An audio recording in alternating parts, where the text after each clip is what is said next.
starting tonight. People will die. I'm a man of my word.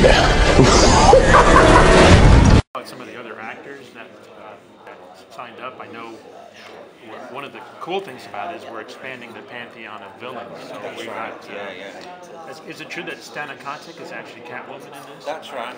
No, she's not Catwoman. Okay. She's someone. Steve, what's the situation? I don't know where these guys are up to in terms of characters. Who hasn't been announced? Yeah. You may have stumbled upon something. I think I have. You guys saw Hush this morning? What about Stana? Yeah, Stana.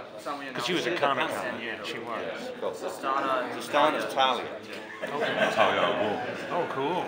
Oh. So that was brilliant. Actually, it was a weird kind of coincidence because I don't generally get that involved. So Paul Dini writes the kind of text of the story. Then we have Sefton that works in the story as well with our lead narrative designer, Paul Crocker, by Colin Potts. So that's the kind of story team, and they get involved with Colette Sunderland from LA, and she's the casting. The question I want to ask you: what is the best and the worst thing about being a voice of Batman? Whoa! I didn't mean to hit you with a hard ball. They're doing this table and that table, and then this table, that table. There really isn't a worst thing about it. Okay. It's all up. There is no downside, to be honest. I know, but I was trying to think. What is the downside of it? I had a good acting career established before I did it, so it wasn't like it pigeonholed me. Some people might say that pigeon, getting so associated with voice with pigeonholed. It didn't, because I've done a lot of the so there really is no downside. Huh? It's like solid with like two lines. It's been 20 years. It's been a job that I'm the envy of all my enemies. I'm doing mostly commercial voiceover, other than this, which is why I'm in New York so much. I do a lot of commercial. And the upside is I just stumbled into this. It wasn't something I planned on doing. It's that example of, life is what happens when you're busy making other plans. I was not a voiceover actor. I was just in LA. I had just done a series called 1290. So I happened to be in LA.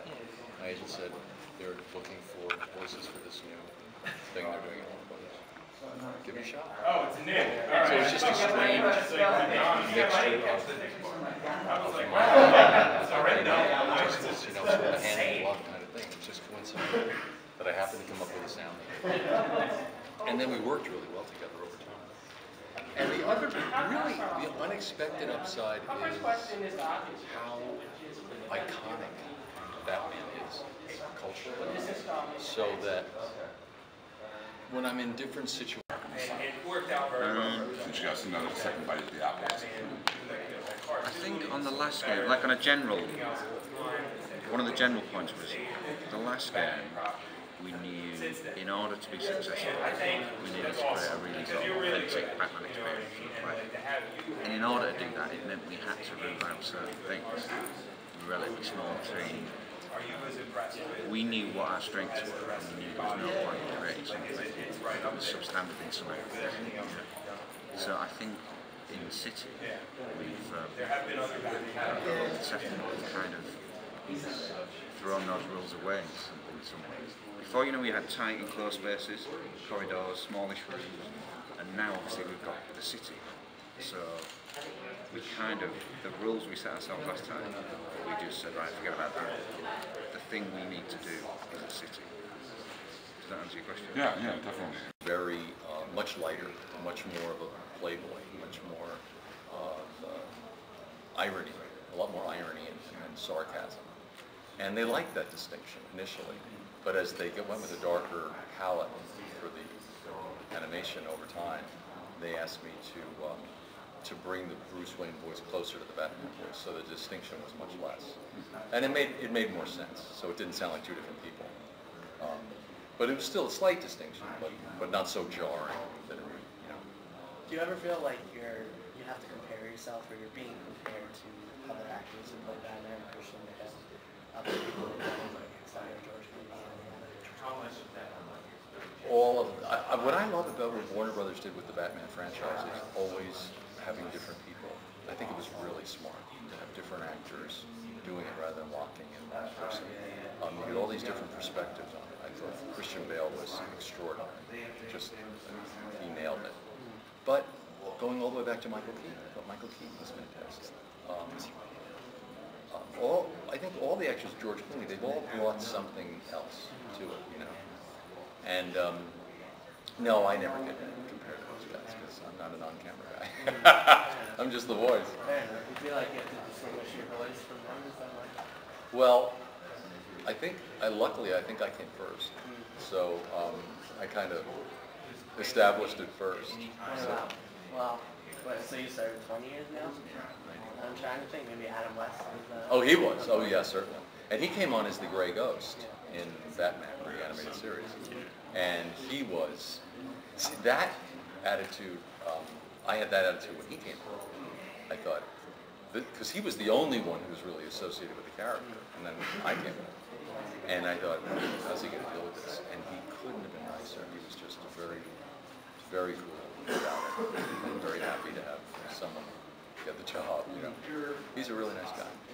I know in the past when we've talked, you said that doing the video game voice as opposed to the animated is really difficult because all the different permeations. I mean, in Arkham Asylum, Batman had a lot of conversations with the guards and things. You're going to be interacting more with the villains this time around in Arkham City?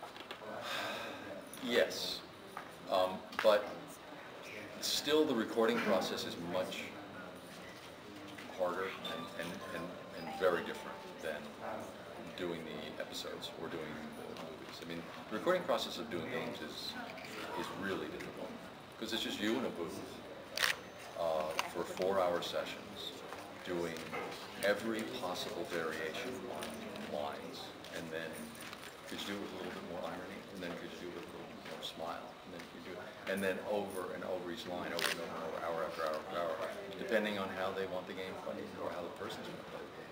So, and you're sort of acting with the air. So keeping your juices going, keeping it fresh, keeping it dramatic without going overboard. You don't have the other actor there to check you or to bounce things off of. It's much more challenging, and just to stay up, you know. Do you do more of like I know you do it on the animated series, and obviously the game, you do more of like the sound that you have to make, like Oh yeah, we do all that. But you do, is it more in the game, or is it about the same as it is on the animated? It's more, because there are more variations for how the game's played. And these games are very action-oriented, so there's a lot. I mean, there were probably a couple of hours of just... And how many different ways can you do that? Yeah. How do you feel about Diedrich Bader's portrayal of Batman? He's terrific. I don't think there's been a false note of anyone who's done Batman. I think everybody's been terrific in what they've done. They've just all been different. Have you played the game yourself? No. Are you a game player? I'm not a game player. I'm somewhat computer illiterate. Or you haven't played any? No, I should lie and say. I did that in one interview, and the guy said, "Oh, really? What program?" I said, "Program?"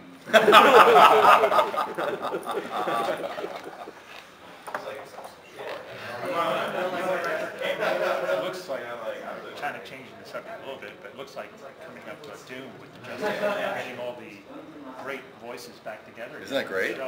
Yeah, it's going to be fantastic. I know Tim, you've done things with Tim alone, but to get Michael back, and actually to have some new voices in there too, like Nathan Fillion too, that must have been fun to incorporate some old and new into it. Yeah.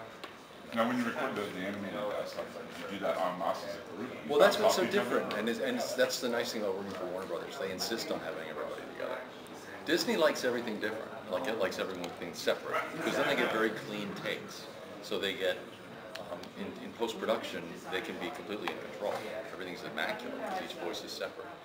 Warner Brothers likes to get everybody together, and the great thing about it is you're all acting off of each other. So they turn into like radio plays, and they're bookings that everyone looks forward to going to. I mean, they never have trouble finding really interesting actors who want to do these voices. It's very hot to do a Warner booking, especially Batman. I believe the voice direction manager was on it. She's fantastic. She's the best. She's the best. Do you have any advice to a baritone like myself who wants to get into voiceover? Good luck. Fair enough. It's so hard. It's gotten so. What's hard now is it's gotten so competitive. It was always competitive, but now you have. It's gotten cool to do for people like, George Clooney, or I did, years ago, Ice-T came on as a voice on Batman, the animated series. I said, what are you doing here? He said, are you kidding? How cool it's going to be when my kid says, it's my voice. They do it for the cool factor.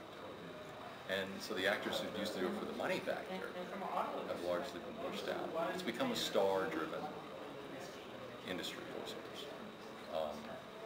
And I don't think most of the audience can tell whose voice is what. I don't think they can really. No one knows that so-and-so is doing the voice. They just know whether it's believable or not, or if it's a good characterization. But the studio likes it because the sales, they can market it out. Let me set myself up. Did you run into any limitations, like from what you couldn't do? Let's say, like, did Warner or DC say what you can or cannot do with the characters? Or the universe itself? Or were they like, you did a great job that first time, just go? The more successful Asylum was, the more people are confident in our ability to make the right decisions. I can't think of one, maybe Sefton, I can't think of one thing we wanted to do where there's a few sharp intakes of breath, but I don't think they ever said, don't do that. I might be wrong, but as far as I know, no, they're behind us all the way. In fact, we've been backed on this and the last project amazingly well. Just the right level of kind of hands-on and hands-off. So yeah, I don't think there was anything, to be honest. It was really cool in San Diego to see the Batman Arkham Asylum on the hotel. On the hotel, yeah. That was really cool. Yeah. That was really cool. Fortunately, at the time I was working 18 hours a day, so All right, thank you guys. Thank you very much.